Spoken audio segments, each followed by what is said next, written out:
The veil or curtain of heaven, the Axis Mundi, appeared to be draped over Mars. At times it had a pleated and translucent appearance. The veil or curtain extended from Mars and the sacred enclosure down to the Earth. As the Axis Mundi formed, it first looked like a peg. This was the stake and cord of the tent of Zion. As the Axis Mundi developed, it extended downward and outward. God stretched forth the curtain of heaven or enlarged the tent of Zion. Ancient tent-like habitations were constructed worldwide in the imitation of the heavenly tent. Often, poles extended from the tent, representing the streamers extending from Venus.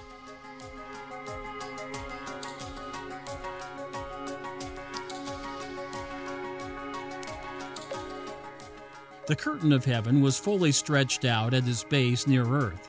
It likely covered most of the northern hemisphere, giving rise to the symbol of the Earth being covered by a veil of darkness.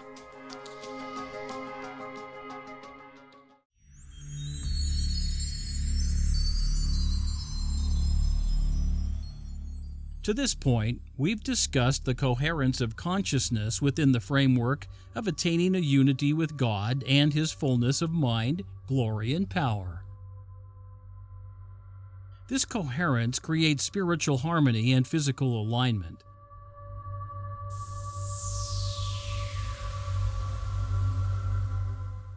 But, as should be expected, there is a darker side to coherent consciousness. The adversary and his followers are also conscious beings. Those who choose to follow him can become coherent and form a unity of identity, being one and in each other. This principle is not restricted to the light side of the Force. Coherent collective minds is a well-known and widely researched topic outside the framework of the Gospel. In fact, the idea of group mind, also known as a hive mind, is a common trope in science fiction.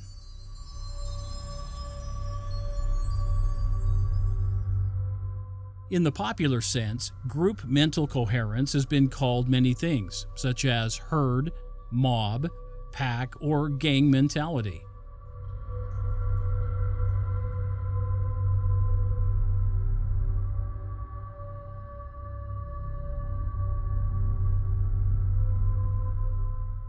Perhaps the most common form is groupthink, where a group of people achieve consensus or conformity resulting in dysfunctional behaviors.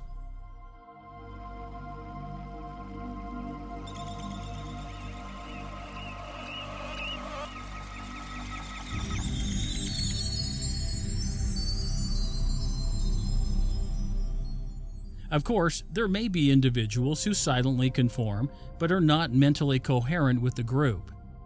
Conformity, by its nature, is a choice to align oneself with the group, due to peer or other types of social pressure.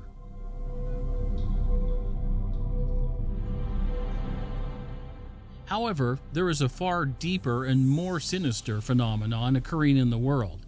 Whether you call it groupthink, herd mentality, or hive mind, there are collective consciousnesses present in the world. Individuals become psychologically a part of a collective state of thinking, either subordinating or even losing their sense of self. This has been called de-individuation.